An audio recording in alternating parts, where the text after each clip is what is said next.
Skupaj res je lepo videti tako številčno publiko, kljub temu, da je zunaj lep sončen dan. Očitno je današnja tema res privabila veliko ljudi, mislim, da bo res zanimivo predavanje. Zdaj pa najprej bi rada predstavila današnja govorca sinapsinega veziva in sicer profesorico dr. Dunjo Mladenič, je strokovnjakinja za umetno inteligenco, je vodja laboratorija za umetno inteligenco na Inštitutu Jožefa Štefana ter profesorica na mednarodni podiplomski šoli Jožefa Štefana in na Primorski univerzi. Poleg nje, oziroma njen sogovornik, bo dr. Gregor Repovž, izredni profesor na katedri za občo psihologijo na oddelku za psihologijo Filozofske fakultete v Ljubljani ter ustanovni član Sinapse, se pravi Slovenskega društva za nevroznanost. Bi pa ob tej priložnosti še rada omenila prihajajočo Sinapsino konferenco in mislim, da nam o tem lahko kaj več pove dr. Gregor Repovž. Hvala. Hvala za predstavitev in besedo. Delam, se slišimo, se slišimo. Ja, to priložnost vam izkoristiti to priložnost, da vas povabim na Sinapsno konferenco. Gre za konferenco, ki se dogaja vsake 2 leti, na katerem naši domači in pa tuji nevroznanstveniki predstavljajo svoje spoznanja, poglede. Konferenca bo od 15. do 17. maja, letos bo nekoliko prej, sicer imamo bolj v jesenskem času. Če hočete, lahko seveda kandidirate oziroma tudi predstavite svoj plakat.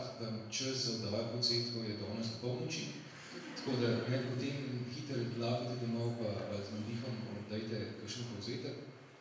Je pa to sicer konferenca, na kateri ne je luštno to, da se na eni strani združujejo in precej strokovne predstavitve tujih gostov, ki jih uspemo privabiti, in na drugi strani spoznanja, raziskave mlajših kolegov, znanstvenikov, ki imajo tu priložnost predstaviti to, kar so ugotovili v zadnjih letih.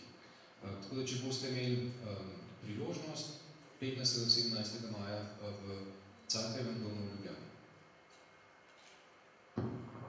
Ok, super, hvala za tole obvestilce. No, zdaj upam, da ste udobno nameščeni, ambient je perfekten in se v bistvu kar lotimo današnje teme, ali bo računalnik po sposobnosti prehitel človeške možgane. Se pravi, spraševali se bomo, kako daleč je področje umetne inteligence pripeljalo računalnik do posnemanja ali celo preseganja naših možganov in v katerih človeških sposobnostih nam računalniki zaenkrat še niso kos. No, pa začnimo. Predavanje bo razdeljeno na 5 sklopov vprašanj in sicer v prvem sklopu bomo govorili o spominu ter pomenu. Sedaj pa v bistvu, da vam povem neko dejstvo, če to velja, nam boste zdaj strokovnjaka danes tukaj povedala. Naši možgani naj bi vsebovali 100 milijard, oziroma natančneje 86 milijard nevronov in vsi te tvorijo okoli 1000 povezav oziroma sinaps, ki shranjujejo informacije. Če pomnožimo vse te nevrone z vsemi temi možnimi povezavami, dobimo 100 terabajtov podatkov. 100 terabajtov je v bistvu 1000 gigabajtov. Vendar pa to ne more v celoti držati, ker sinapse obstajajo v različnih stanjih, se pravi, enkrat so aktivne in enkrat neaktivne. Po drugi strani pa naj bi imeli nevroni zmožnost spominskega hranjenja in sicer kar v obsegu 2,5 petabajtov. To je v bistvu, zdaj, če si predstavljamo 1 petabajt, je okoli 1000 terabajtov. Zdaj, temu tako je zaradi tega, ker se nevroni združujejo, da si lahko pomagajo z večjimi spomini naenkrat. Zdaj, naše vprašanje, ki sledi, je v bistvu, kaj od tega zdaj dejansko drži. Ali ima naši možgani dejansko kapaciteto polnjenja 100 terabajtov ali 1000 terabajtov in ali se da sploh velikost spomina oziroma kapaciteto človeškega uma, če se da meriti. Pa predajam besedo najprej recimo dr. Dunji Mladenič, ker imajo ženske prednost. Hvala lepa. Moram priznati, da vprašanje pa ni toliko računalnika, res se mi zdi reči. Iz računalniška jaz samo povem svoj občutek, ki je, da v bistvu računalniku lahko dodajamo še in še spomina in zunanji spomin. Jaz pri sebi, kot človeku, pa nimam občutek, da si lahko tako nekako fizično dodajam, lahko zapišem, lahko preberem, lahko napišem v računalnik.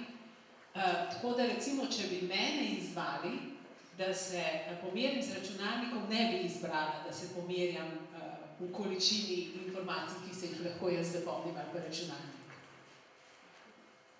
Ja, jaz na Romo nisem štel sinapsnih, ne. Zdaj se mi pa zdi, da je res neki izhodiščni problem pri tem, da bi skušal na takšen način oceniti, kakšna je kapaciteta spomina ljudi, naših možganov. Gre za to, da je način pomnjenja popolnoma drugačen, ko ga pa poznamo pri računalnikih, kakršne danes uporabljamo. To so pač binarni sistemi. Z tega zornega kota se mi zdi, da je težko oceniti, kakšna je dejanska kapaciteta. Drug vidik tukaj se mi zdi tudi ta, da tudi če bi lahko ocenili, koliko bitev je možno shraniti v možganih, je potem naslednja stvar, kako ta spomin uporabljamo.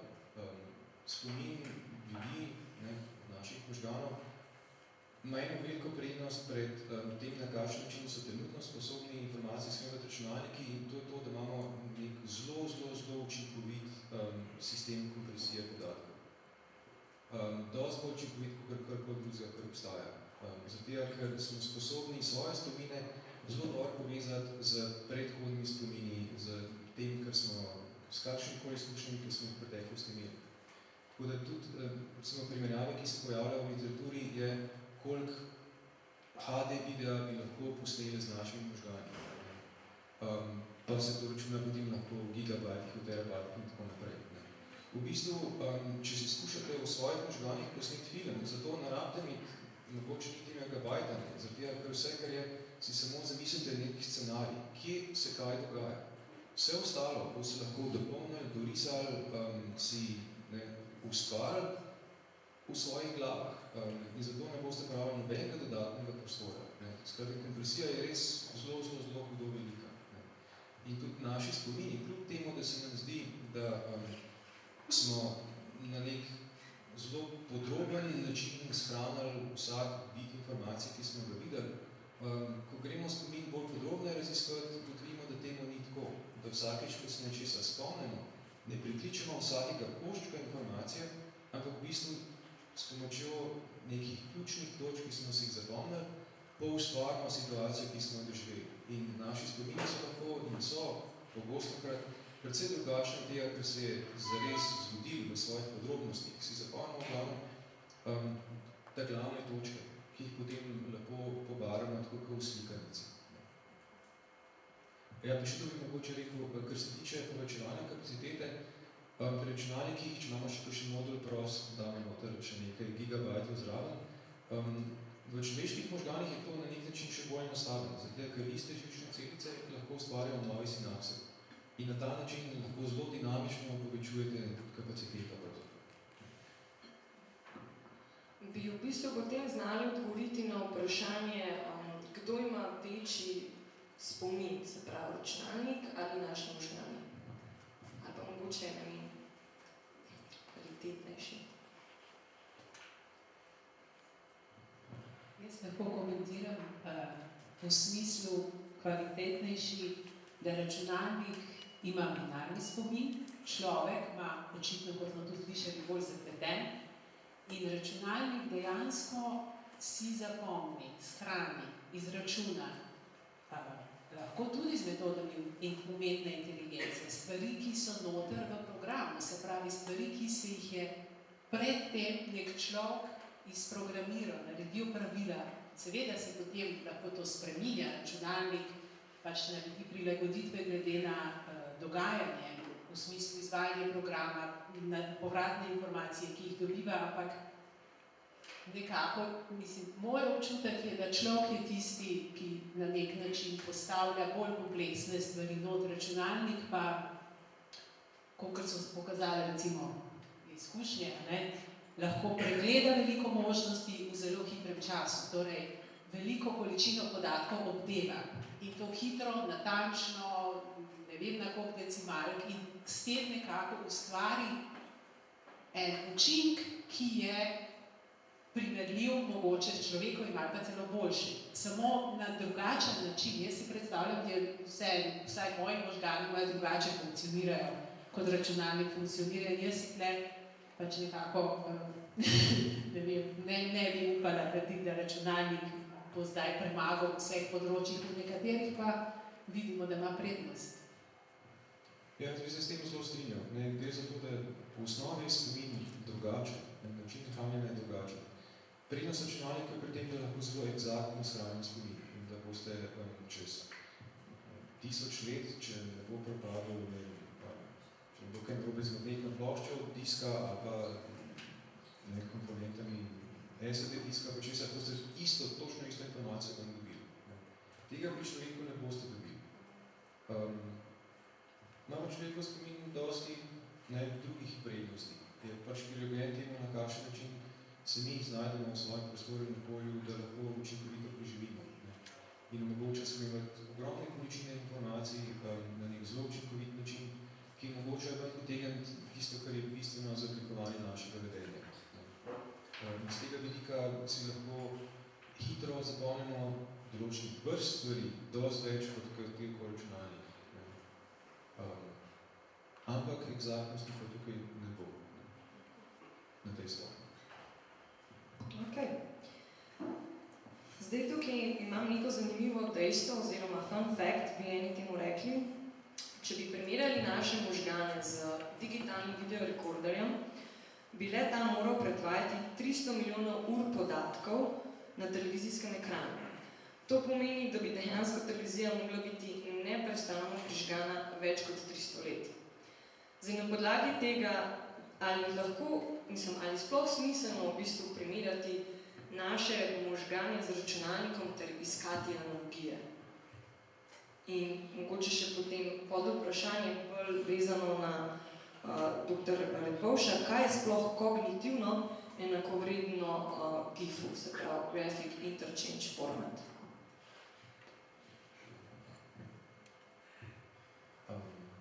Ok, na prvo vprašanje smo večkrat že odgovorili. Ja, prvo vprašanje mislim, če sploh vredno imeti in primerjati, oziroma kaj je že?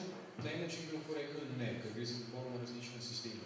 Na drugi način pa je seveda odgovor ja, zato ker nam to omogoča na eni strani boljš razumeti, kako delujejo naši možgani, kako deluje naša kognicija, in na drugi strani mogoče razvijati inteligentne sisteme, ki bodo s pomočjo posnemanja delovanja naših možganov pridobila nekaj učinkovitosti na tistih področjih, kjer so človeški možgani boljši.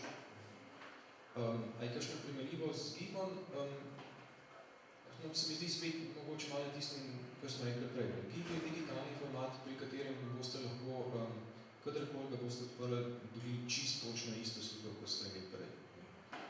V človeških možganih stvari niso shranjene na takšen način in vsakeč, ko se boste spomnili nekega dogodka, se ga boste spomnili malo drugače. In tudi s samim aktom spominjanja ga boste nekoliko spremenili.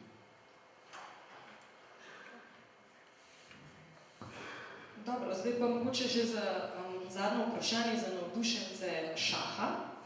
Pač vsem je verjetno znat zgodovinski dogodek, ko je Garry Kasparov bil premagan z strani prvega računalnika, in sicer Deep Blue, to je bilo leta 1997.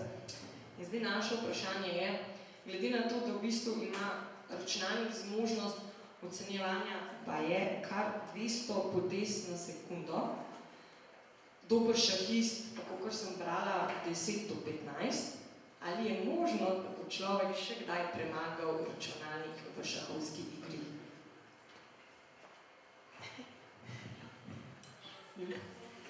Dokler se pogovarjamo o eksaktnih stvarih, o hitrosti pregledovanja velike količine možnosti, ki je ni presenečen, se pravi, da ni faktorja, aha, zdaj pa nekaj lahko tle naredim drugače in se bo spremenilo, potem je računalnik hitrejši. Če pa imamo faktor, da je lahko neka sprememba nekaj nepričakovanega, ali pa nekaj, ki je možno sicer, ampak računalnik neha pregledovati to hiter, da človek se prej spomni, ker človek sicer ne bo se šel pregledati, kot računalnik sistematično, ampak lahko pa hitro neko možnost predvidi, računalnik pa rabi nekaj časa, da vse poračuna, pa pride do te možnosti. Tako da zdaj odvisno od situacije. Šah je konkretno taka stvar, kot smo videli, da pač veliko možnosti preiščeš, imaš prednost. Jaz sem mogoče malo drugače rekel. To se spet vplete to, da gre za dva v svoji osnovi drugačna računska sistema, če rečemo možgane ali tudi računska sistema. Če rečemo, da človek 10 potez na sekundo recimo pregleda, to drži iz tega zornega kota, če imamo v mislih neko zaporedno pregledovanje potez. Potem da rečem, tole. To, kar se v zadnji v resnici dogaja, za česar imajo računalniki še zmeri veliko težkega posla, da lahko premagajo človeka pri šahu, je, da v zadnji lapajo pa druge vrste sporednih procesi, v katerih, če gremo na to razliko v arhitekturi računalnika pa človeka, računalnik izhaja iz nekaj serijskega pregledovanja podatkov, serijske obdelave. Lahko date noter več jeder, imate več jedrnih računalnik, lahko date noter kakšne enote za vektorsko procesiranje, ki bo lahko več sporedno procesiral, ali pa grafično procesne enote lahko podlagajo preko množice nekih podatkov, ampak v osnovi gre za neko ponavljanje enega nekih serijskih procesov. Človeški možgani so narejeni pa po svoji temeljni zasnovi kot en masovno paralelni sistem, kjer mu date nek vzorc, ki ga bo na 1000 različnih načinov hkrati predeloval. In za tega, ko dobremu šahistu pokažete neko situacijo, mu bo lahko v parih sekundah intuitivno prišlo, kaj je bila najboljša naslednja poteza. Ne zato, ker bi pregledal 1000 nekih različnih možnih potez, ampak zato, ker bi na podlagi predhodnih izkušenj vzorca, ki ga vidi pred sabo, enostavno prepoznal, katere poteze so lahko najbolj učinkovite v tistem trenutku. In tukaj je pač pomembna razlika med nami računalniki in tam, ki imajo računalniki prednost na eni strani in ki imajo mi prednost na drugi strani.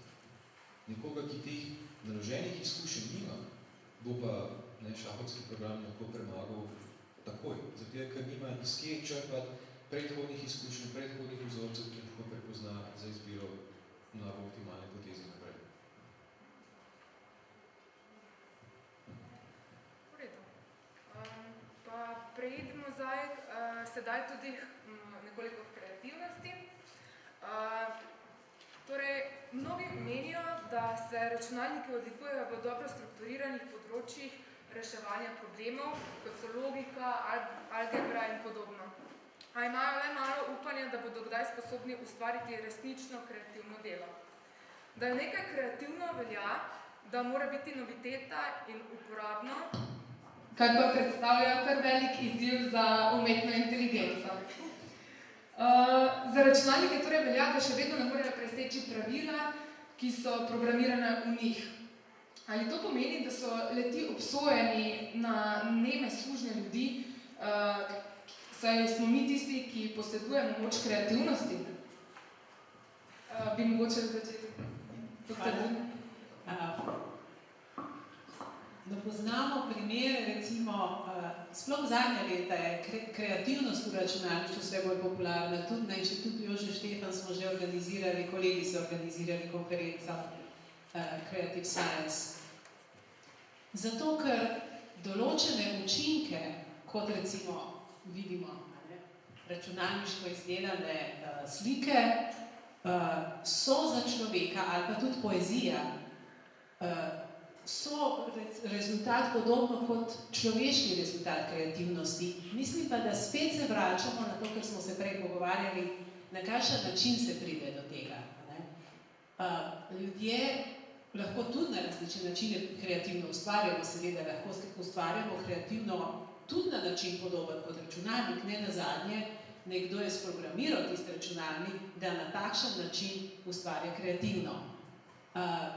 Recimo rezultati kreativnosti računalnikov, če temu rečemo kreativnost, ki sem jih jaz videla in so mi bile všeč, je povezano z naključjem in z matematičnim formulam. Ko računalnik ustvarja slike z uporabo naključno generira, seveda ima pravila, ima gradnike, ampak potem jih kombinira na različne načine in zdaj kdo garantira, da je rezultat nekaj, kar je kreativno ali pa za človeka, recimo, privlačno na kakršenkoli način, je pa vprašanje, lahko so to pravila taka. Konkretno je pa kolega z Fakultete za matematiko in fiziko naredil program, ki uporablja metode umetne inteligence, strojnega učenja, tako da naključno generirane slike na internet stran daja in ljudi sprašuje, naj glasujejo, naj povejo, a jim je ta slika všeč ali ni. Na osnovi te povratne informacije se pa potem računalnik lahko statističnimi metodami modelira. Torej, ugotavlja, kakšne so bile formule, kateri gradniki so bili, kako skombinirane za tiste generirane slike, ki so ljudem všeč in kakšne za tiste, ki niso. In potem se lahko uči, ker rečemo strojno učenje, nekih novih pravil, modelov in lahko vse bolj in bolj je uspešen v temu, da generira slike, ki so ljudem všeč. Ali pa da niso, odvisno, kaj se odločimo svet, to vlada odločimo za prvo. Ne? Tudi poezijo, recimo, lahko besede daš, kombinacije besedil, veliko količino podatkov daš v računalnik in naredi iz tega eno analizo in si naredi pravila, kaj pa je to, recimo, estetsko privlačno. Človek, jaz mislim, da ponavadi to ne počne na takšen način. Verjetno lahko tudi, če želi, ampak recimo jaz osebno ne počnem na tak način, če kaj rišem ali pa pišem. Ja, jaz kreativnosti ne bi odrekal, a pa možnosti kreativnosti ne bi odrekal računalniku. Pa ne bi mogoče lahko argument za to potegnil iz čisto neke osnove. Dokler sprejmemo, da so naši kognitivni procesi, pa rezultati kognitivnih procesov, posledica nekih prepoznavnih procesov, korakov. Dokler ne začnemo predpostavljati, da so naše misli nekaj, kar je izven sfere materialnega, nekaj, kar je Boga dano ali pa nekaj, kar magično pride, dokler predpostavljamo, da so naši kognitivni procesi rezultati delovanja našega fizičnega sistema, to so možgani, se to na takšen ali drugačen način da modelirati. In bodo računalniki prej ali poslej sposobni lahko te procese emulirati in do podobnih rezultatov prehajati. Zaradi te temeljne razlike v tem, kako deluje en pa drug sistem, je pa tisti element naključnosti mogoče, ki pomaga ustvarjati nove vzorce, drugačne vzorce, seveda to se lažje doseči v nekem sistemu, ki po svoji naravi ni egzakten, ampak je neegzakten, je nenaključen polno nekega šuma, do katerega lahko po zelo naključnih procesih prihaja. Pač naprej omogoča ustvarjanje nekih novih kombinacij in potem njihove presojanje, kar privede lahko do nekih kreativnih rešitev. Kot pa pri računalniku, ki bit je takšen, kot je. Razen, če bi naredil nek čip, recimo, pri katerem bi umetno vzbujali to, da bi se malo po naključju spreminjale vrednosti v posamezni celici, da bi zaradi tega imeli inherentno sistem, v katerem je nek šum noter, pa bi na ta način prej lahko generirali neke nove možnosti. Ampak dokler priznamo, ali pa dokler rečemo, da je naša kognicija rezultat nekih prepoznavnih procesov, potem se jih da matematično simulirati in s pomočjo računalnikom ravno tako vzpostaviti. Samo verjetno dosti težje v takšnem sistemu kot računalnik je. Ali bi lahko potem v tej domeni enačili izvirnost s kreativnostjo in kaj bi lahko bil torej kriterij izvirnosti in kreativnosti, tako v umetni inteligenci, kot tudi recimo pri ljudeh?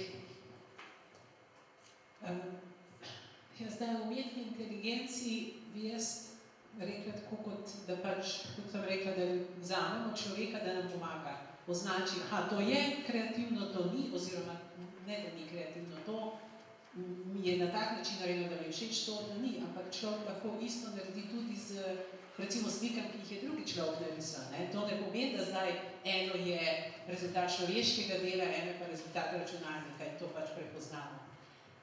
Zdaj, izvirnost, ne vem, težko rečem zdaj, izvirno, neizvirno.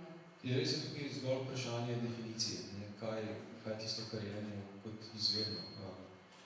Dokler, mogoče lahko rečemo, da izvirno je, če malo imamo ostane pa malo nasmišno vrnemo, izvirno je tisto, za kar ne znamo pojasniti, kako do tega prišlo. Ko znamo enkrat pojasniti, pa mora gledati, pa ni izvirno.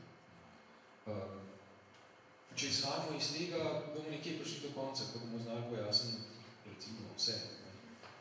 In če postavljamo izvirnost na dan način kot nek kriterij ustvarjalnosti, pa rečemo, ja, ta računalnik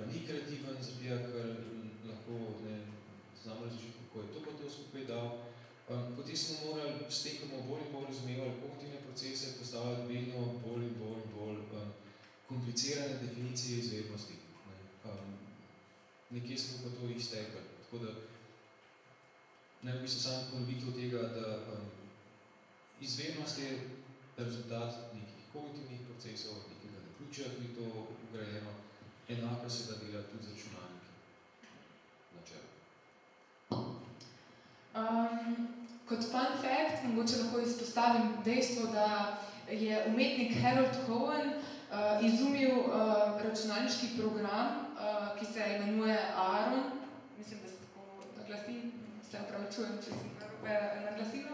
In zanima me, recimo, če že obstajajo ti računalniški programi, ki generirajo določene slike, a je to lahko na nek način vdor v umetnost, da umetna inteligenca dejansko tudi vstopa v umetnost. Bi lahko govorili v tej domeni? Mislim, da je to vprašanje, kaj si kdo predstavlja kot vdor. Recimo, meni osebno se to zdi fajn, da računalnik generira, ne vem. Zdaj, če se kdo zaradi tega počuti ogrožen, je to mogoče druga zgodba. Jaz mislim, čist zgodba percepcije tega, kako se nekdo sicer sooča z življenjem. Meni se zdi fajn, če z metodam se zato delam na umetni inteligenci. Če z metodam umetne inteligence lahko presegamo neke meje, kaj je bilo do zdaj možno. In to seveda delamo in se trudimo. Isto je pač s kreativnostjo. Zame je pri umetnosti, pri človeku pri umetnosti, so mi druge stvari pomembne, recimo kot samo pogledati rezultat, nek proces se dogaja, ki mislim, da je kreativen proces, ki je ne nazadnje tudi za umetnika samega pomemben. Tako si jaz laično, recimo, ker imam umetniškega ozadja, predstavljam računalniku, pač ustvarja, ampak ne vem, na drug način mogoče pa bi, ne vem, kakor si ga misli, če je vdor. Ja, meni se zdi podobno. V končni fazi, veliko, predvsem takrat, ker se spustimo v neke podobnosti umetniškega dela, je tisto, kar nas prevzame, pa kar je impulsivno, je, kako je nekdo do tega prišel. Recimo, ne vem, če se da Trpenje mladega Wertherja, te knjige je to, kar v meni na letniški skoro najbolj všeč, je bil uvod v to knjigo, oziroma analiza te knjige, kjer pojasnim življenjska zgodba, na podlagi katere je knjiga nastala. In to je tisto, kar je impulsivno, meni osebno. Slike od Van Gogha, zakaj so takšne, kakršne so. Ja, se lahko jih tudi računalnik naredi take, bodo enako lepe, ampak tisto, kar pa impresionira, tisto, kar prevzame, je pa proces, skozi katerega je do tega prišlo. In mislim, da bomo to tudi naprej občutvali. Saj ravno tako, kar lahko narediš nekoč, mogoče paradižnik, ki bo idealen, ampak še zmeraj ti bo pa boljšiš tisti, ki si ga na svojem lastnem vrtu pravilil. Ker bi proces drugačen, pa se lahko z nekim večjim navdušenjem čudiš, pa ga občuduješ, pa je to en del doživetja.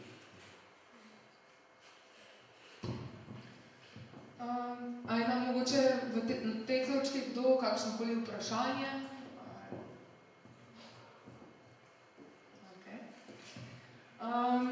Pa se premaknemo torej k tretjemu sklopu vprašanj in sicer bomo govorili o čustvih ter o interakciji med človekom in računalnikom. V angleščini torej ta interakcija se pojavlja v domeni human-computer interaction kot veda o teh povezavah. Prav tako se pa v tej vedi na to tudi pač prepletajo številne discipline. In glavni problem predstavljajo torej sekundarna čustva, kot so ponos, frustracije, zadovoljstvo, se zahtevajo torej bolj poglobljena kognitivna procesiranja in so le-ta lahko zavedna ali pa nezavedna narave. Kaj nam torej lahko poveste o interakciji človek-računalnik ter o področju affective computing?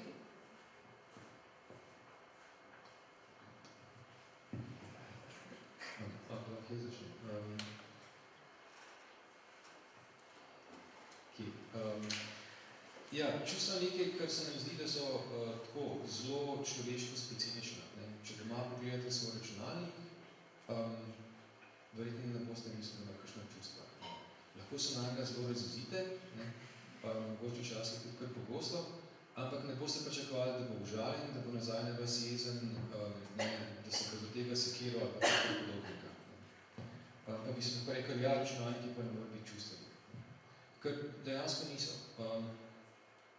Če pa postavimo vprašanje, ali je možno, da računalniki postanejo čustveni, je pa tako, kot smo rekli za ustvarjalnost, nekje odgovor, ja, kaj pa čustva pravzaprav so. Pa lahko nekako 3 vidike čustev izpostavljamo. Ena je neka sposobnost prepoznavanja situacije in ocenjevanje te situacije v smislu, da gre za neko grožnjo, da gre za neko priložnost, ki se tiče nas samih, našega preživetja, fizičnega, psihičnega. Na drugi strani so nek motivirajoč dejavnik, ki je tisto, kar nas pripravi do tega, da spišemo pesem svoje ljubezni, ali pa da iščemo po omari, kje mogoče še ostal kakšen košček čokolade, ali pa da ne pač karkoli drugega, praktično. In potem je še tretji vidik čustev, to je pa naše doživljanje čustev. Ko smo jezni, ko smo zaljubljeni, to čutno s celim svojim telesom na nek način. In vsaj te prvi 2 zadevi je nekaj, kar se da seveda tudi z računalnikom narediti. Računalnik je ravno tako lahko sposoben zaznavati situacijo v okolju, oziroma jo procesirati in jo klasificirati med priložnost, grožnja, nevarnost. In verjetno bi se dal tudi graditi nek sistem, ki kot zazna neko tako situacijo, naprej daje prioriteto procesom, glede na to, kjer se skladajo s tem, kar je potrebno v takih situaciji in kateri se ne na ta način selekcionira in motivira procese. Kako simulirati doživljanje, to je nekaj, kar zaenkrat je še zelo odprto vprašanje, ali je to možno, kako, na kakšen način. Tako da z tega zornega kota čustva niso zdaj nekaj nedosegljivega računalniku. Je pa res, da so naši možgani dosti bolj prilagojeni za to vrstne ocene, za prepoznavanje celostnega vzorca situacije v okolju in na podlagi tega hitre ocene, a je nekaj, kar je priložnost, grožnja, nagrada in na ta način naprej potem sprožnijo ustrezne čustvene reakcije. To je nekaj, kar je računalnikom dosti težje, zato ker mora vsak košček na nek način posebej sprocesirati. Tudi, če imamo neko nevronsko mrežo, pa če podati na nekem paralelnem sistemu, grejo te sporedne primerjave še vedno počasneje kot pri človeku. Je pa res, da se modeliranje čustev do zdaj se niso tega kaj zelo veliko lotevali. Obstajajo neki poskusi, tudi že določeni modeli, ampak nekako še zmeraj imamo rajš, da računalnik tam sedi, pa nič ne reči nazaj, ki so nagaderimo, da zakaj ne narediti tistega, kar mi hočemo.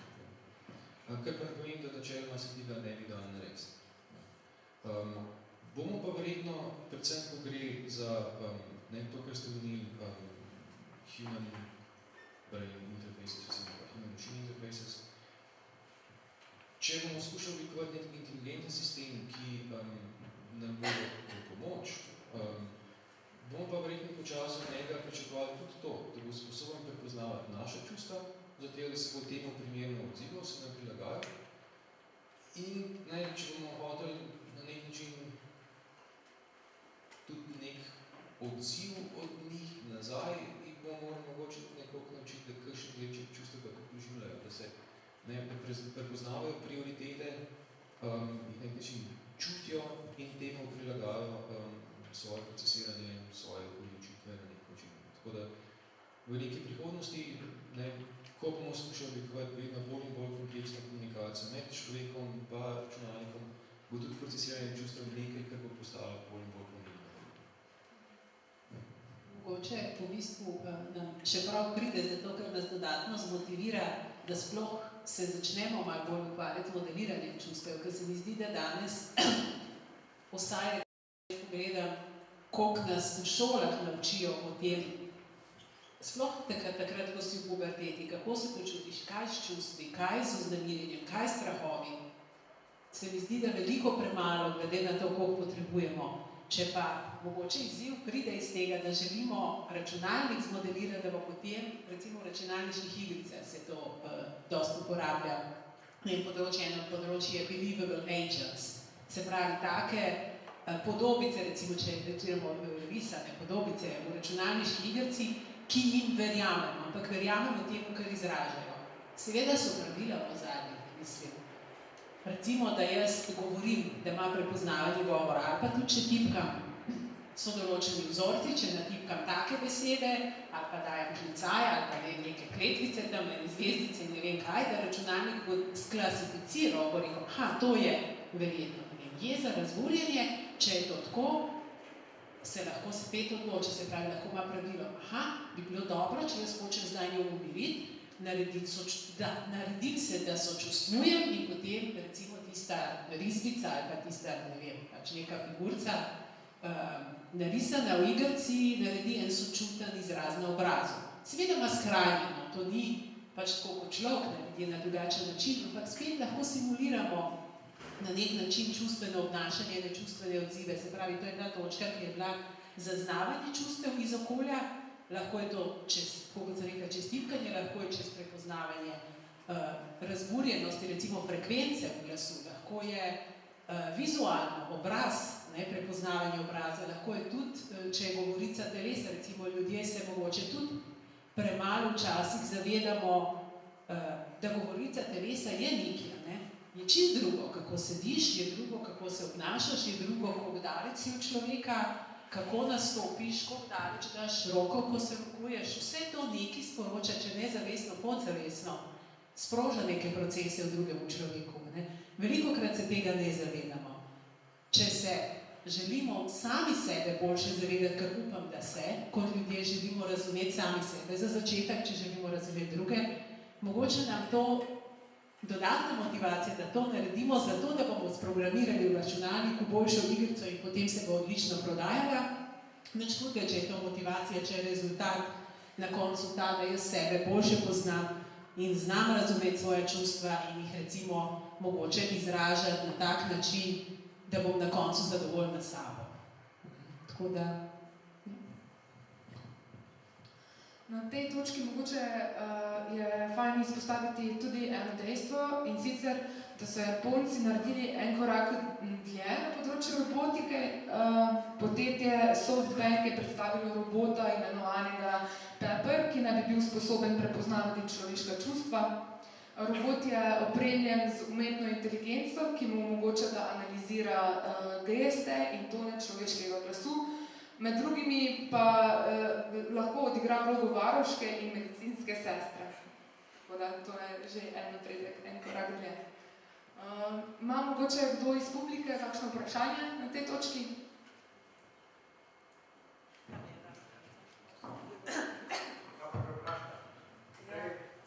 Vse, kar se pogovarjamo do zdaj, temelji na temu, da je računalnik silicij.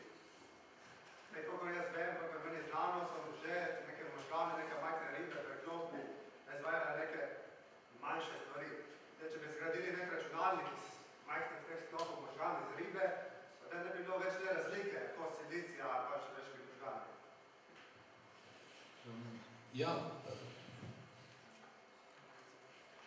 tako, tudi,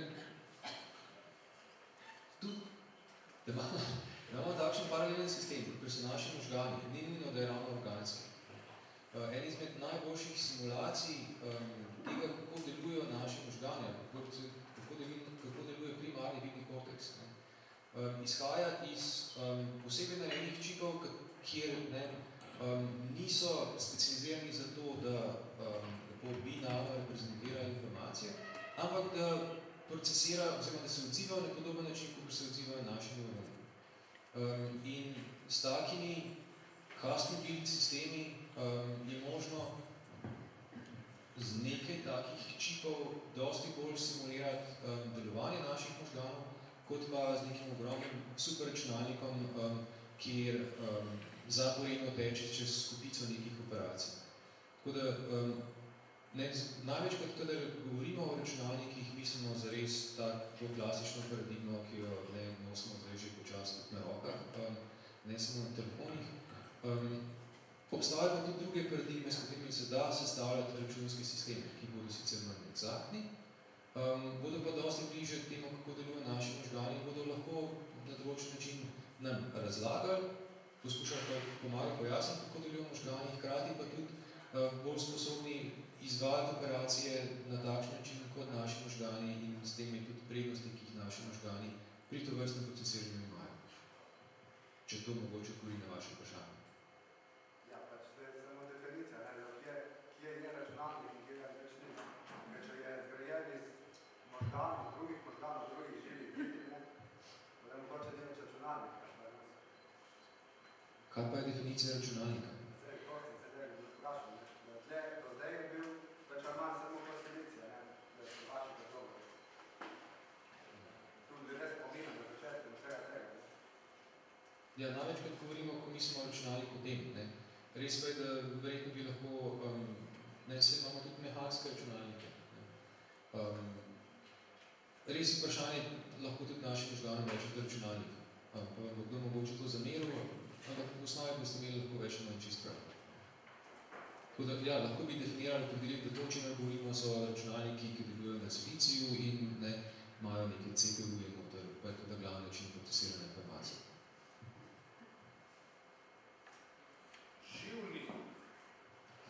Krivni možgani so živi, ne? Vsaj dobro so živi. Mislim, moja že samo potem je nekaj razlik, da se trudijo ostati živi. To je nekaj moja. Računalnik je pa nekaj, kar narediš umetno, ne, laično, če. Narediš umetno, da dela. Ampak mi je pa jasna motivacija, da bi preživil. Zaradi tega, ker mu je še nisi dal na nek način. Ne? Ampak lahko pa poskušaš ustvariti takšen sistem, ki bo sposoben zaznavati priložnosti in nevarnosti v okolju, ne boš vgradil sisteme, ki bodo mogočen, da se brani, ne? Pa počas nisi več kaj zelo daleč od vsaj v smislu neke dejanske funkcije temu, kako delujejo naši možgani. Jaz sem imel to misel na temo, se mi zdi, to vsake znova zanimiv, ampak to misel sem imel, kako je zanimiv, da gremo na čustva tako kasneje, kako nekaj, kar je težje stimulirati, ali pa kar si težje predstavljamo doma računalnik, kako nekaj bolj zahtevnega, hkrati pa je vsakdanja izkušnja človeka, pa tudi, da rečem, kar vemo, da rečem iz psihologije, da so v bistvu čustva nek bolj primitiven način, da drži, ali pa zažbali, procesirajo podatke. Je primitiven res v našem sistemu, ampak če vzamemo v upoštev razliko med obema sistemoma, ne, so pa možgani na način, katerega delujejo, se je z njih dosti lažje prepoznati vzorce, pa iz njih potegniti ven nevarnost, priložnost, ne, nagrada. To je tisto, kar je računalniku težje za tega, ker na drugačen način procesira informacije. In za tega je pa ne, na nek način nam to ni mogoče v interesu. Še zaenkrat to, da nam računalniki se jokajo, ko gremo doma, tako kot ne do drug. Pa zaradi tega še nismo naredili in na drugi strani to za daljši sistem res težje. Vsaj jaz se to predstavljam. Mislim, lahko bi pa sprogramirati, sicer ne, da se joka, ampak ugasneš luč v sobi, pa začne upiti ali karkoli, nek program narediš. Robote so delali tudi s tem, da samo obstoja. Ne? Robot, ko mu nivo baterije pade, sam zna, kje ima bazno postajo in se odpelje tja in se priklop, da si napolni baterijo. To je tak enostaven način, ki pa je zelo priročen, če imaš takega robota doma, pa tudi lahko bi rekel, zna poskrbeti za hrano. Ne? Ker recimo pri otroku, jaz ne vem, na začetku, ko imaš dojenčka, te zelo skrbi, a je lačen ali ni lačen, ker ne zna sam poskrbeti za hrano. Tako da to je ena pomembna lastnost. Zdaj. Dobro, jaz mislim, da lahko nadaljujemo k naslednjemu sklopu vprašanj oziroma tematike. In sicer inteligenca in zavest. Zdaj, znano je, da v bistvu imajo računalniki omejeno kompleksnost in imajo tudi omejen dostop okolja. To je seveda odvisno od nas ljudi in sicer koliko smo mi pripravljeni njim dajati te informacijske hrane. Odvisno je tudi od naših teh informacijskih interpretacij. In glede na to, kako bi potem lahko recimo računalnik oziroma primerjali umetno inteligenco z našo inteligenco. Zdaj, najprej bi mogoče Klep prosila, če bi lahko dr. Rabovš malo bolj splošno povedal o človeški inteligenci in pa zavesti.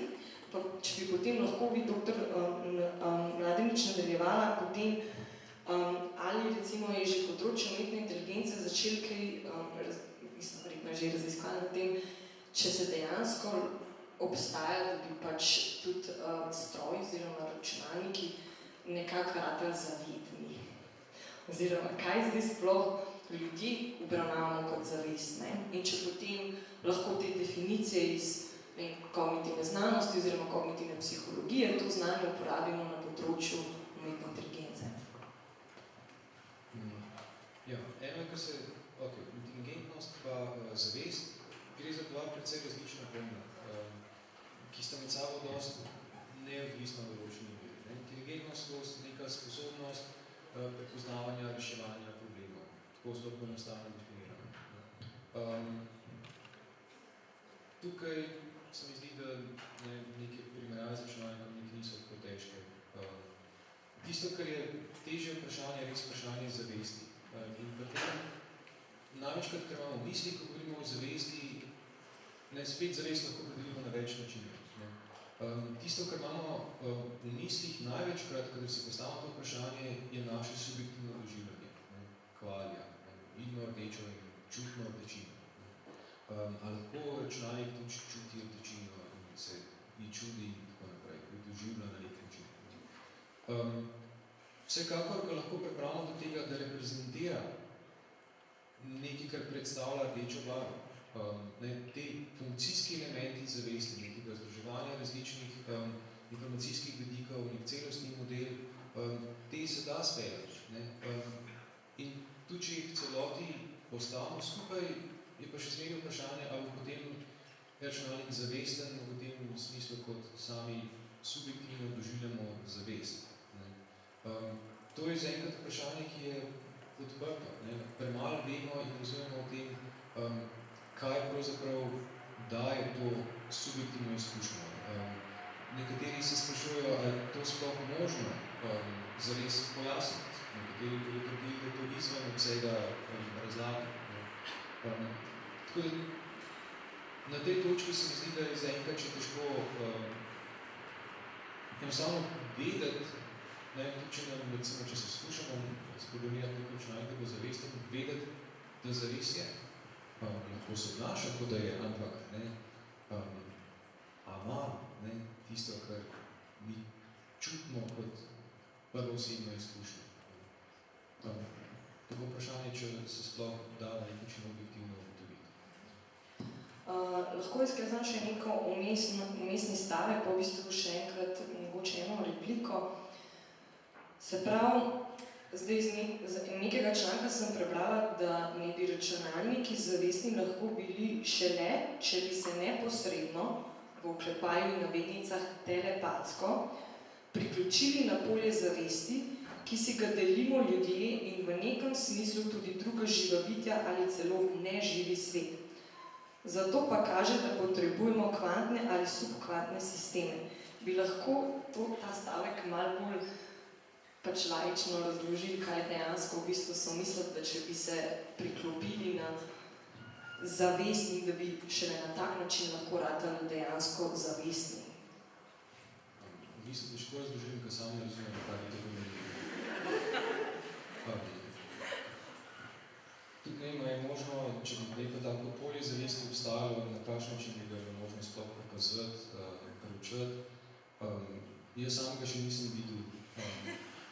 Tako da res ne vem, kako tako razumeti, pa si skušati pojasniti. Ok, dobro, se lahko opustimo to vprašanje. Mislim, da če že sami ne razumemo čistočno pojem zavesti, je verjetno res težko debatirati to še na podlagi računalnikov. Jaz bi se vrnila k inteligenciji. Se pravi, če lahko vsem tukaj še malo potem doktorica Mladenič poveste, kaj glede iz dognanja kognitivne psihologije, pa recimo na primeru v vašem laboratoriju za umetno inteligenco, ste kakšna dognanja iz kognitivne psihologije uporabljali na področju umetne inteligence in potem razvoja, ne vem, robotike oziroma, če lahko tudi malo se dotaknete teme teh super inteligentnih računalnikov in kaj pravzaprav je kibernetika in tako nasplošno.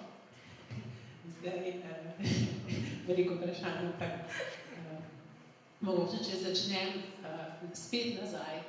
Računalnik z metodami umetne inteligence posnemamo neke dele inteligentnega obnašanja človeka. Torej, računalnik nekako tako sprogramiramo, da to, kar počne, posnema nekaj, kar počne človek. En košček, izolirano, eno stvar, drugo stvar, tretjo stvar.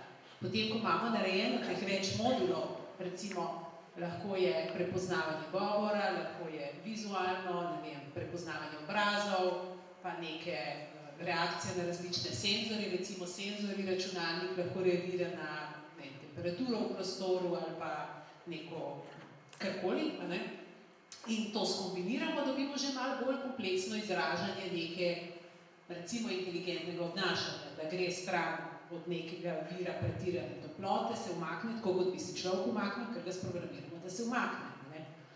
Zdaj, mislim, jaz ne bi ozavestni, tako to ni moj področje, kaj zdaj zavestno, nezavestno, pač je inteligentno, seveda boš kot da naredi kakšno neumnost, ker recimo mi kot ljudje dojemamo, da je slabo. Lahko pa povem, da sodelovanje poteka, tako da sodelovanje med različnimi področji. Tako da, ne vem, mi recimo smo na raziskovalne projekte prijavili, zdaj, če bojo dobro ocenjeni, bomo tudi res malo več delali na tem področju evropske projekte, čakamo na rezultate, kjer je sodelovanje v smislu, kako analize oziroma simulacije, kako se znanje prenaša z enega človeka na drugega, oziroma kako bi to znanje zajeli z računalnikom.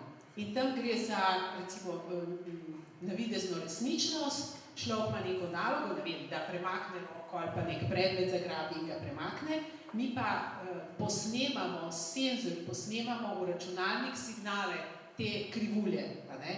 In včasih je neki hitrejši, ki počasnejši in z analizo tega poskušamo potem reproducirati, se naučiti nekih pravil. Mogoče znanje eksperta, ki je v tem primeru je motorično, se pravi, da tu človek ne zna sam razložiti, zakaj naredi na nek določen način in ne zna prenesti tega znanja nekomu, ki ni strokovnjak, recimo za neke fine gibe, ampak če mi znamo to zanalizirati, bomo mogoče znali tako zmodelirati, da bo drugi človek potem to razumel. Te isti kolegi z psihologije so delali poskuse za ugotavljanje, samo da premislim, kaj je že bilo, kreativnost, to vas bo mogoče zanimalo, kako učinki, tako so imeli budistične menihe, ki so mislim, da ne vem, sami so dobili nalogo, da meditirajo fokusno na nek predmet, in so temu rekli focus meditation. Potem, recimo 15 minut take meditacije, so jim dali neke vprašalnike ali neke naloge za reševati. In potem so ugotavljali, a je razlika med tem, kako te naloge rešujejo potem, ko so imeli focus meditation ali pa ko so imeli drugo vrsto meditacij, ki so rekli creative meditation, ki ni bila fokus na nekaj, ampak je bila meditacija za razširjanje recimo zavesti ali pa dojemanja in je prispevalo k kreativnosti. In so ugotavljali, da pač neke razlike so ugotavljali. Zdaj, ko sem jaz sprašala, dobro, kaj pa so te naloge, kako ugotovite, a je kreativno ali ne, pa so mi razložili, recimo, daš človeku nalogo en predmet, bilca, kaj so vse možni načini, kako lahko ta predmet uporabiš. In zdaj, če človek pride z več načinov različne uporabe, rečeš, da je bolj kreativno pristopil k uporabi tega predmeta. In če imaš zadost velik nabor ljudi, ki si jih recimo spravil skozi en poskus, take meditacije, drugačne meditacije, nikašne meditacije in ugotavljaš učinke tega, potem lahko statistično narediš neke zaključke. In recimo to so počela. In zdaj v tem sodelovanju, ki sem rekla motorično, prenos motoričnega znanja, en od sklopov je kot težji kot motorično, kako bi pa tudi tako kreativne procese na nek način probali modelirati. Tako da sodelovanje je, težko vam povem pa, da so iznajdbe, ne vem, take, da zdaj res imamo robote, ki so zavestni. Če se lahko nazaj vrnem, ko ste začeli v bistvu govoriti o tem, da preučujejo, če sem jaz to pravilno razumela, prenosu znanja med ljudmi, se pravi z ene osebe na drugo osebo, da to tudi želite raziskati, če je to možno, računalnik na drug računalnik. Ne, računalnik lahko prenese. Bolj gre za to, da ko človek ima neka znanja, ki jih ne zna opredeliti, ti ne znaš povedati to pa tako izračunam, ampak enostavno, vse veste, veliko je takega znanja, ki se ga ljudje, imamo veliko informacij v ozadju, hitro, ne vem, vidimo neko situacijo, niti zavestno ne znamo razložiti, zakaj smo tako naredili. Ne? In zdaj, kako bi to zajeli v računalniku? Ne? Zato, da bi potem razumeli, da bi znali prenesti tudi na drugega človeka, da bi mu znali razložiti, da se nauči. V tem smislu, ne bi Okay, dobro. V bistvu, jaz sem želela tudi vprašati, recimo, ali računalnik se lahko uči, ali dejansko kot pač uporabniki oziroma programerji uprogramirate samo pač algoritme oziroma pravila, po katerih se potem računalnik ravna, ali dejansko bi imel računalnik možnost učenja, se pravi črpanja informacij, ne vem, od drugih računalnikov, samoiniciativno. Ja, tudi samoiniciativno. Sicer strojno učenje je področje, je učenje. Lahko vam povem, recimo, zelo poenostavljeno, kaj se dogaja.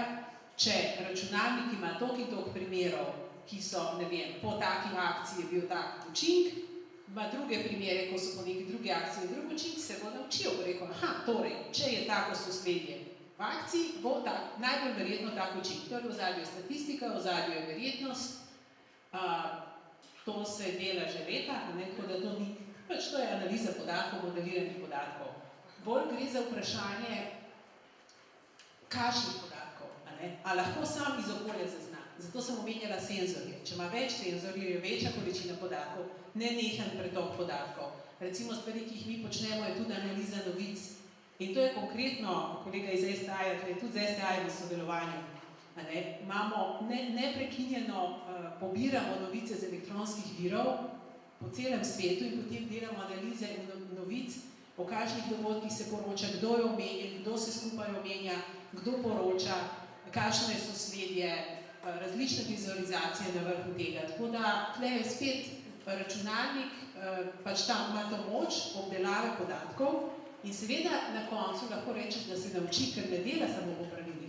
Mi mu damo konkretna pravila, to je bilo včasih ekspertni sistemi, ampak smo hitro ugotovili, da je veliko dela in je treba ročno veliko narediti, če pa ti računalniku daš algoritem, torej ne samo pravilo, ampak postopek, kako naj se iz nekih novih podatkov nauči, potem ima možnost, da se uči in bo naslednjič naredil nalogo boljše. In imamo recimo tudi take sisteme s kolegi z Carnegie Mellon univerze v Združenih državah, oni imajo na internetu teče, lahko pogledate Never Ending Language Learning, sistem, ki teče zdaj že 5 let, je imel 5. rojstni dan januarja in smo imeli rojstnodnevno proslavo. In v bistvu z analizo besedil gradi eno bazo znanja o različnih dejstvih, od tega veliko je osebnih imen, športa, kdo igra za kateri klub, kdo je župan katerega mesta, recimo take stvari, do tega, da recimo ima kategorije stoli, mize, to je vse pohištvo in kar povečuje, najnehno povečuje to bazo znanja. In trenutno sodelujemo prav na tem, da ta naš sistem, ki analizira novice in dogodke iz novic, povežemo z njihovim in da se samodejno čez internet pogovarjate. Torej se eno drugega učita. In to je ena taka stvar, mogoče, ki je nekaj, kar smo delamo na tem, ampak je možno. Še eno fun fact. Glih v bistvu sem prebrala včeraj novico, sicer eno let staro, na Koretu, da ne bi IBM, Apple pa Google zdaj na veliko vlagali v projekt, da bi radi v bistvu ustvarili računalnik, ki bi bil sposoben brez vprašanja, se pravi na pobudo človeka, odkriti napake v algoritmih in jih potem tudi seveda zavestno popraviti. Zdaj oni verjamajo, da ne bi dejansko tak računalnik bilo možno ustvariti in pričakujejo v roku 20 let. Kaj pa rečete na to? pač se učijo. Mislim, se dejansko lahko zgodi, da dejansko lahko ustvarimo računalnik, ki bo brez naše iniciative, se pravi brez nekih zdaj teh algoritmov, pravil, se pravi presegel ta pravila in bi kar samo iniciativno zaznal error, se pravi napako in to začel popravljati. Jaz mislim, da pač lahko zazna napako samodejno, če ima noter programirane mehanizme za učenje. Kar pomeni, mora imeti programirane. Ja, nekaj mora imeti. Ja, okay. Lahko je program tak, da se spreminja sam sebe. To je možno. In potem imaš naključje, ne veš, kaj se bo zgodilo. Tako kot mutacija, ne? Kaj smo, ja. Na to je ta način. Ja, tako kot ali pa tiste slike, ki smo imeli kreativnost računalnika. Ne? Da pač naključno nekaj spreminjaš, upaš, da bo ratelj, mogoče ne bo ratelj, ampak nekaj mora, njen program mora biti, mislim, ne mora biti škatla, filma več noter, pa kar nekaj dela. Vse pri ljudeh ravno tako imamo svoje algoritme in procese, brez njih bi pa tudi možgani prazni, pa nekaj v zadnji mora biti, ker te informacije po določenih pravilih postopnih procesih analizira. Da smo vprašanje, od kje ti pridejo, ali jih razvijemo skozi evolucijo sami, skozi izkušnje po določenih algoritmih učenja, ki so lastni našem jezičnem sistemu, ali kot nekaj, kar je uspel sprogramirati iznajdljivim programerjem za nek sistem računalniški, ki se potem po teh pravilih uči. V končni fazi pa neka pravila v zadju vedno so, se tudi naše misli ne prehajajo kar nekje. Se pravi, v tem primeru bi lahko rekli, da smo ljudje glede določenih človeških sposobnosti zaradi evolucije in učenja in socializacije v prednosti pred računalnikom, ki v bistvu tega ni sposoben se kar umetno naučiti.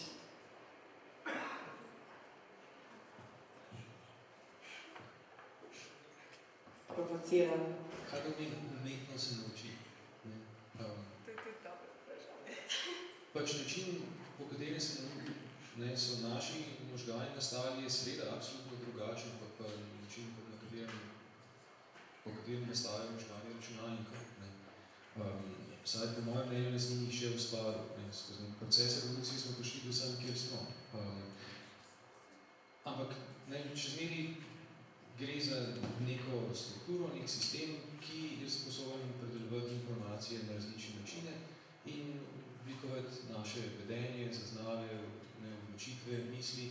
Pri računalniku to poteka pač v osnovi drugačne načine in niso nastali skozi nek ključni razvoj skozi milijone let, ampak so se pametni ljudje usedeli in so ga načrtovali, zgradili in v našem času tudi že oblikovali algoritme, ki omogočajo, da se po podobnih principih razvija, kot so se razvijali naši možgani.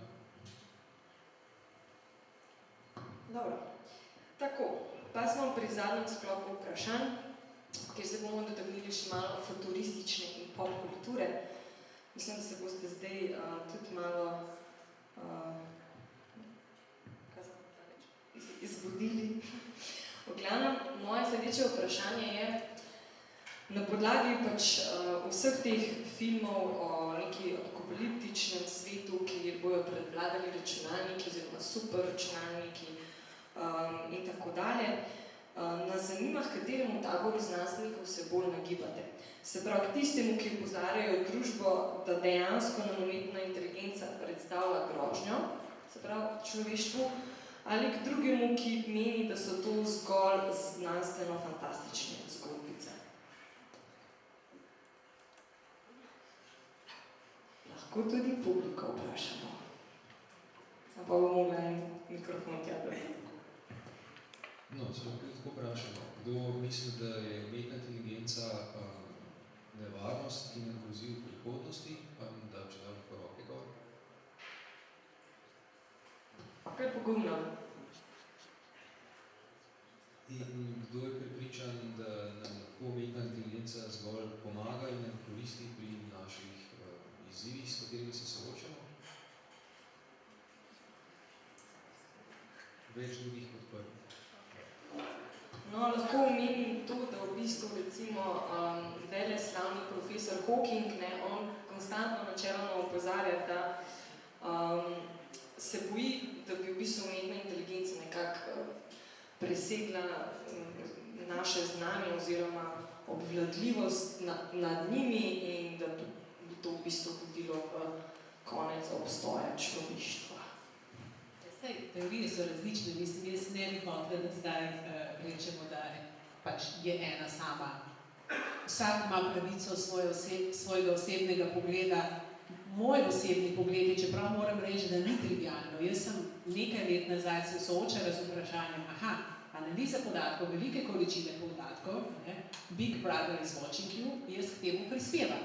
A to želim početi ali ne želim početi v življenju in kaj sploh počnem, ker v bistvu se trudim razvijati algoritme, ki bojo znali glede na podatke, glede na to, ne vem, kje sledi, ki jih puščamo za sabo na internetu, s telefonom, ko gremo okoli, se vidi lokacija, kje smo, vidi se, s kom smo, zato ker je približna lokacija in take stvari. Mi dejansko prispevamo algoritme, ki pomagajo računalniku bolje obdelovati take podatke, bolje napovedovati, kaj se bo dogajalo. Torej, to je res. Mislim, tle ni kaj, da ne bi, ne? Ampak jaz sem se recimo osebno odločila in tudi, lahko rečem, pač večina ljudi, s katerimi sodelujem, da je to nekako tako kot televizija ali pa, ne vem, različne druge stvari, kaj boš s njo počel. Seveda, če boš ti otroka, ki sedi 24 ur pred televizijo ali ne vem koliko časa, to ni koristno, ne? Ali bomo zato stran vrgli na smetišče, ki ogroža otroke. Ja, ogroža, če lahko uporabljamo, po mojem mnenju, ne? Torej, na koncu, jaz mislim, da se moramo zavedati, da je naša odgovornost, kaj bomo počeli s tem, kar razvijamo. Seveda, lahko tudi tisti, ki razvija, se vpraša, a to hočem narediti eno stvar, ki predstavlja tako velik izziv za človeka, da mogoče se bojo eni ljudje odločili to uporabiti za škodovanje, kar pa jaz ne želim. To je pa spet na koncu moja odgovornost. Ampak moje mnenje osebno je, da umetna inteligenca kot taka, a ne tako kot recimo, kaj se ime nož, kot sam tak, ne grozi, a ne? Grozi seveda, kaj se potem s tem mi naredimo. In v tem smislu bi jaz rekla, je pač vprašanje zavesti človeka, zavedanja družbe, razvoja družbe, da mogoče se uravnoteženo razvijamo, da če imamo močnejša orožja, močnejše, ne vem, računalnike, da hkrati smo tudi, se zavedamo možnosti in se tudi odločamo zavestno, kaj bomo s tem počeli. In potem sami krojimo ne nazadnje svojo prihodnost, ne vem, ali nas bojo uničevali, ali ne, mislim. Odvisno, kaj bomo mi sami naredili. Pa se mi zdi, da ni, mislim, čeprav sama, v bistvu se mi zdi, da nas ne ogroža umetna inteligenca, mislim, da ni nič narobe, da se o tem pogovarjamo in da obstajajo ljudje, ki mislijo drugače, zato ker s tem nekako je cela družba, upam, sprovocirana, da vsak pri sebi se začne spraševati. Da se začnemo zavedati, da smo odgovorni, da v bistvu, čeprav smo posamezniki, ne nazadnje na koncu prispevamo lahko celoti. Tako da v tem smislu se mi taki pogovori zdijo koristni. Sama pa nisem pristaš tega strahov umetne inteligence. Če bi bila, ne bi počela to, kar počnem. Jaz mislim, da so tukaj na nek način dva vidika ali pa dve stopnje tega problema. Prvi ta, o katerem ste govorili. Umetna inteligenca je orodje.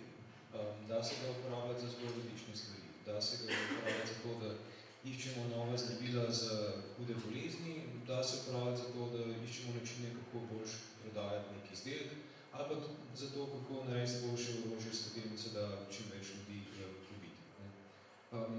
Potem pa se mi zdi tukaj še nek dodatni vidik, za katerega se mi zdi, da je tisti, pred katerim ustvarjajo te znane osebnosti.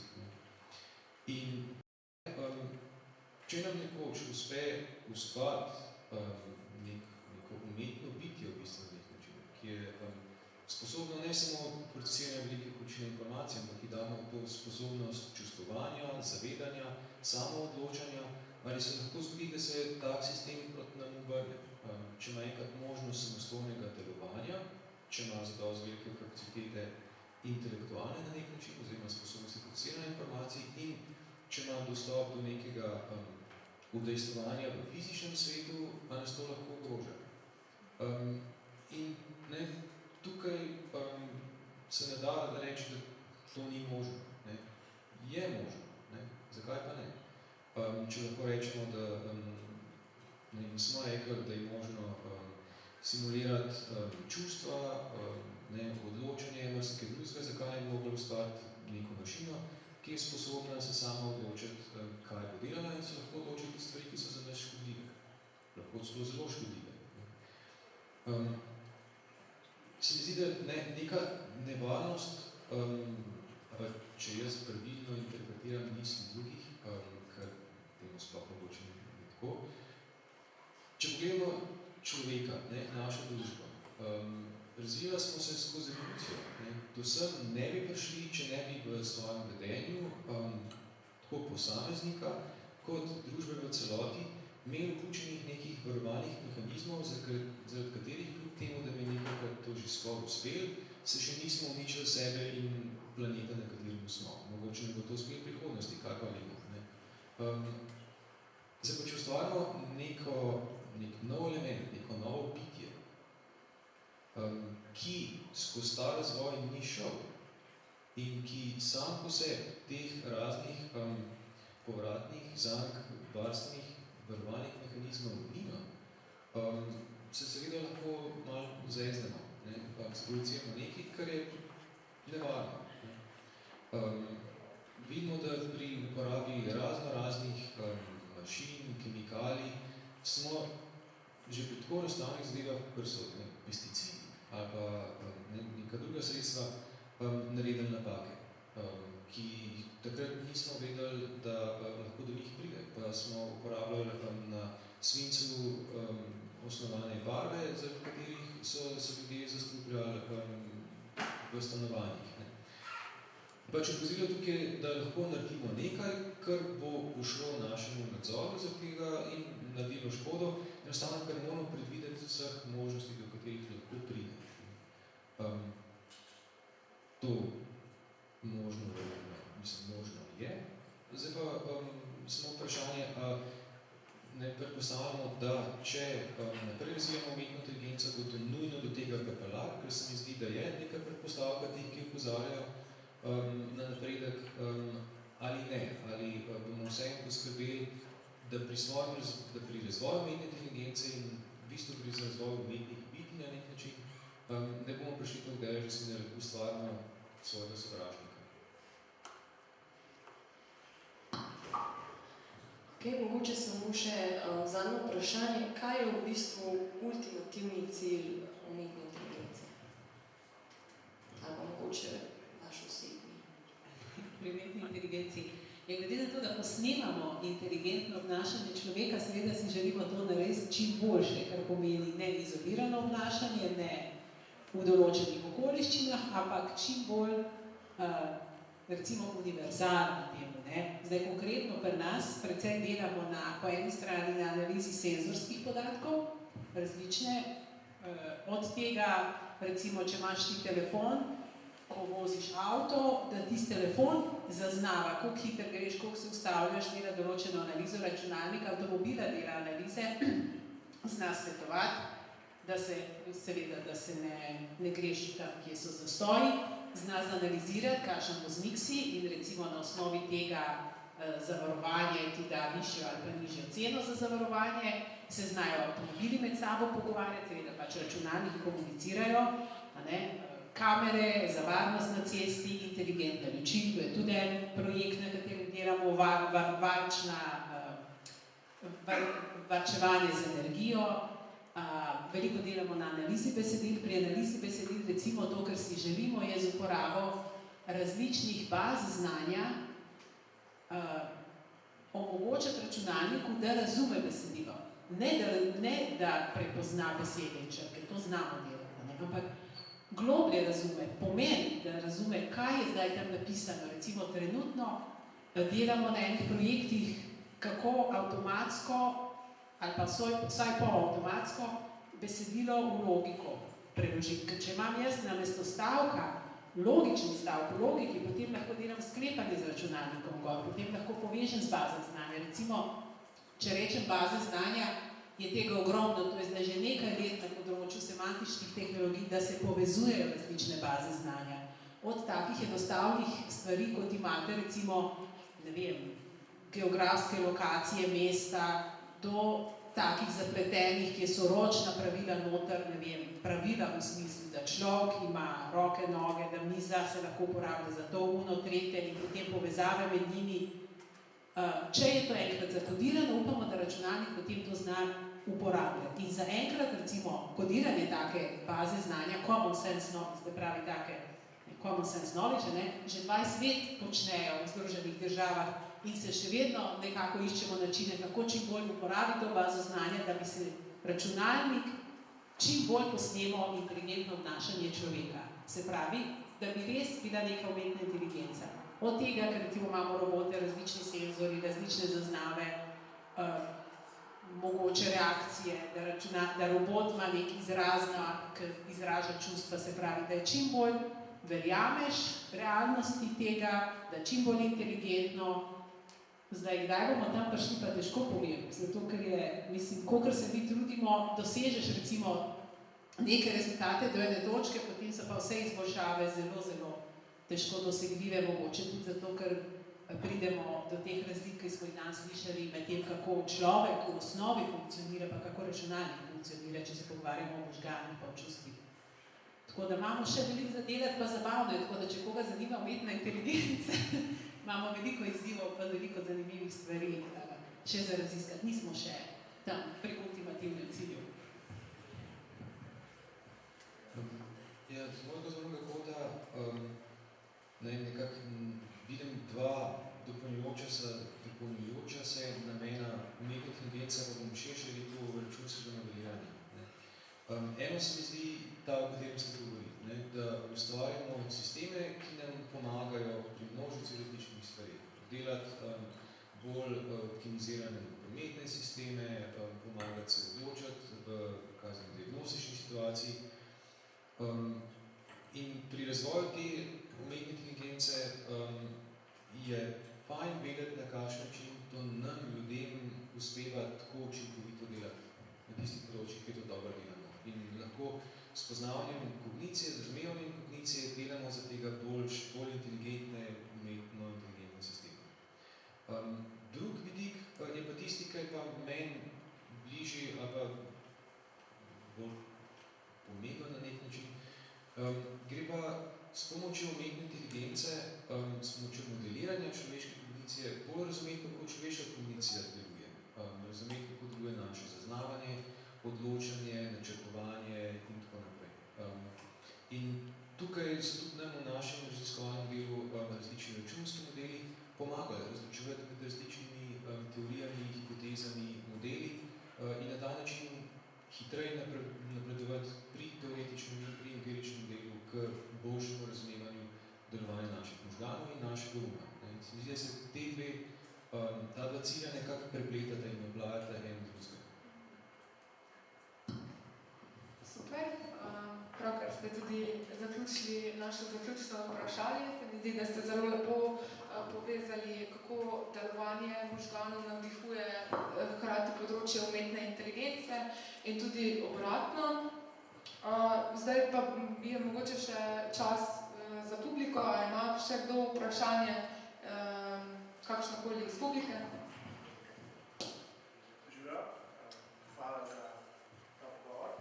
Jaz sem eno vprašanje, sicer bolj kot strah pred uničenjem od umetne inteligence, se mi zdi, da smo bolj izpostavljeni, ne vem, slabi izbiri voditeljev kot pa računalnikov. Bolj bi vas vprašal, kako ocenjujete verjetnost, da bo enkrat ogrožena zasebnost misli. Kajti fizični in pa elektronski zasebnosti smo se praktično že povedali, kar je bilo nepredstavljivo recimo generaciji naših staršev. Ali ocenjujete, da bo tudi zasebnost misli enkrat ogrožena?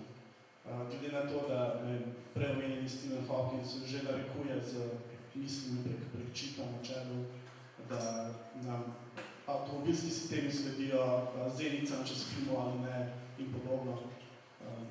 Kako vi vidite to področje? Hvala. Temu področju se nekako v kognitivni znanosti ali pa širše reče branje možganov.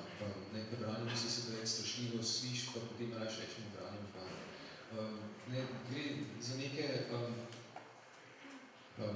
postopke, podprte z ponavadi metodami strojnega učenja, s pomočjo katerih lahko na podlagi tega, kar uspemo detektirati glede aktivnosti možganov, deduciramo, kaj se dogaja v možganih in deduciramo procese, ki potekajo, vsebine, ki so reprezentirane.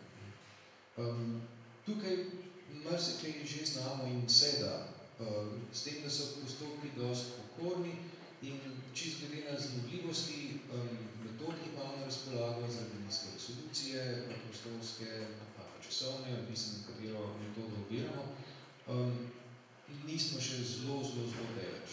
Predvsem nekaj, kar se danes da že razmerno fajn delati, je prikazovati različne držaje posameznikom, potem gledati njihovo možgansko aktivnost, pa potem naučiti nek klasifikator, da potem, ko podajamo nove slike možganov ali pa posnetke iz EEG-ja, so sposobni z razmerno visoko zanesljivostjo prepoznavati ali pa ločevati med različnimi možnostmi, kaj se je zgodilo. To je precej impresivno, ampak je daleč od tega, da bomo imeli mašino, ki bomo usmerjali na človeka, bomo misli prebrali. Ne rečem, da je to popolnoma nemogoče, je pa odvisno od še kar precej velikega napredka, pa niti da je to v smeri nekih računskih algoritmov, ki bi nam te stvari omogočala, v smislu enostavno metod aparatur, ki nam omogočajo z dosti veliko časovno in prostorsko učljivostjo spremljati aktivnost možganov. In za kakšne zelo specifične reprezentacije bi morala biti ta res zelo velika.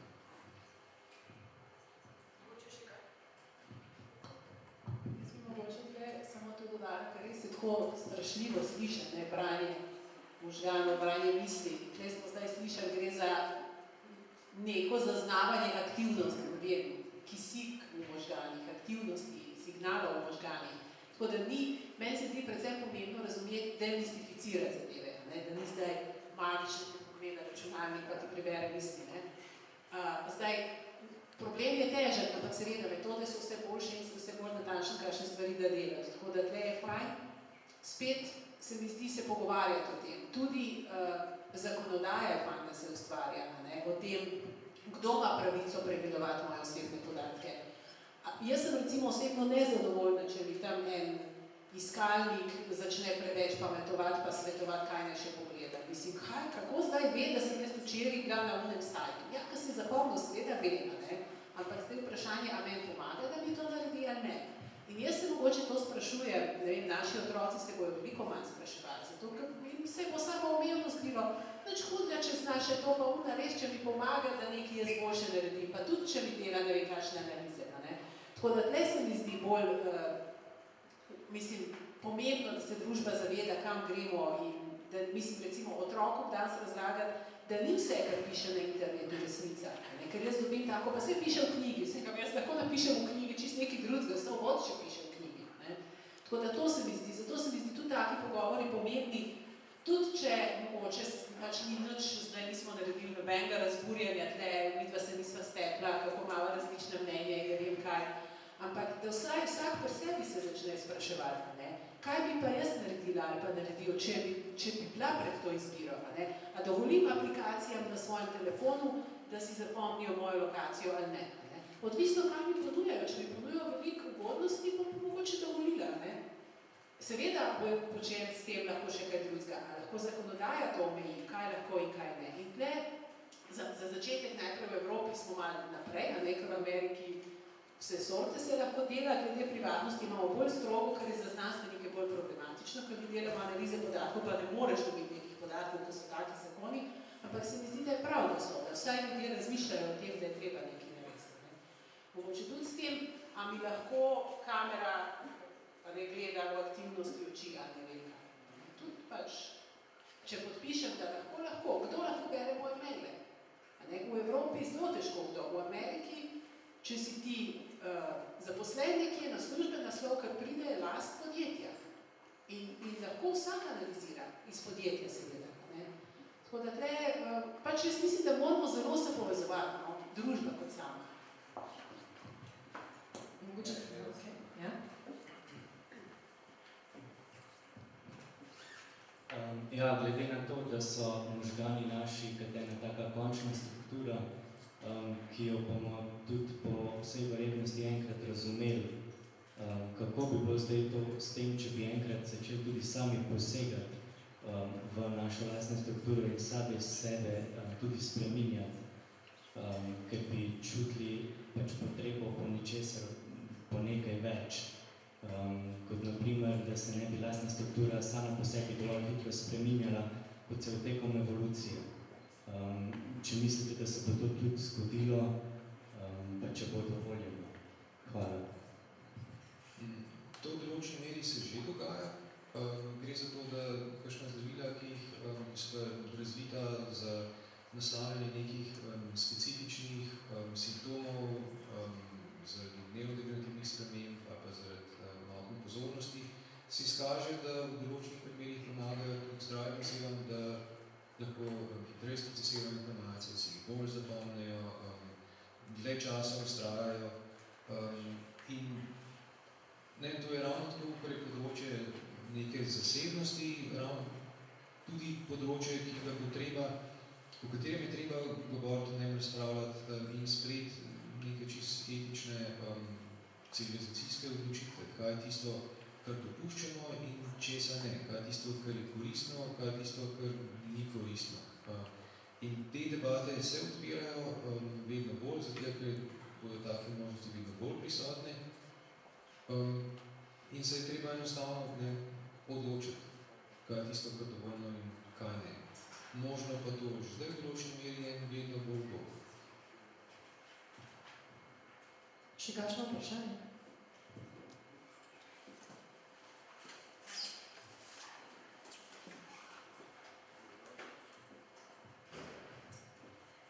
Najprej bi se vam zahvala.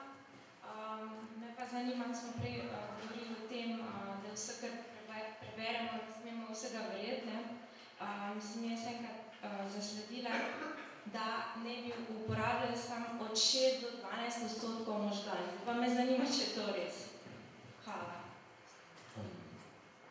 Ne. Načeloma, če bi bili udeleženka v kakšnem od naših eksperimentov, pa bi vam dal delati kakšno zelo enostavno nalogo. Gledati na zaslon, pa takoj, ko se pokaže nek znak, pa tisniti na gumb. Neka zelo enostavna naloga. Bi rekla, to je naloga, pri katerih uporabljate 0,1% svojih možganov. Pa je pogledati, kakšen del možganov se dejansko odzove.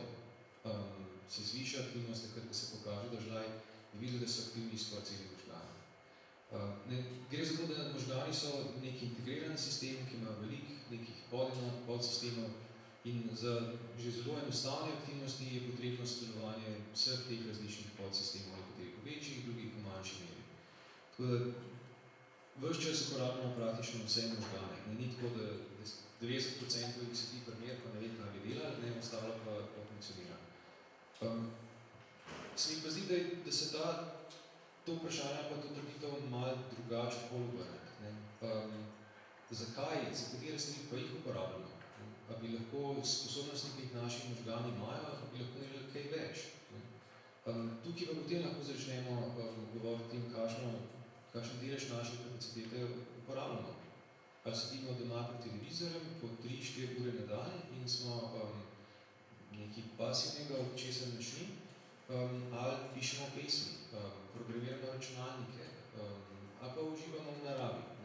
Tukaj se mi zdi, da je potem pa zares pomembna ta diskusija o tem, kakšen del naših zmožnosti zares uporabljamo. Še kakšno vprašanje?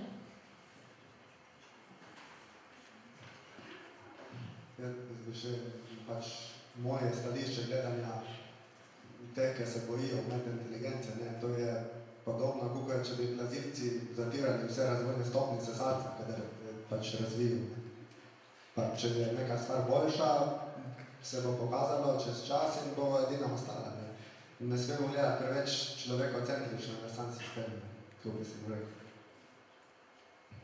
Vse to je res, ampak nam pa to ne bo preveč všeč.